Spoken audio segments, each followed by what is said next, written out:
Sir आपन परिचय मु राजकिशोर दास आमर बड़बिल वरिष्ठ नागरिक मंचर वर्किंग प्रेसिडेंट। सर आज बैठक उद्देश्य कौन था? आज जो सभार आयोजन करा बड़बिल थानार भारप्राप्त अधिकारी मुदुल महाशय आमको डकई एवं थाना तरफ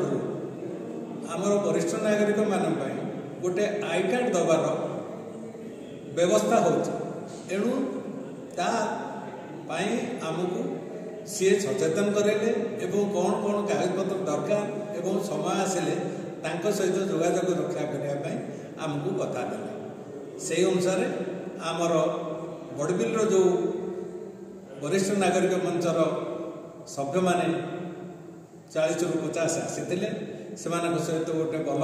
आलोचना है एवं सहजोगे एवं सहित भल संपर्क करी आगु को आम केमी आगेबू एवं आगु को केमी सहयोग पाइबू से प्रतिश्रुति से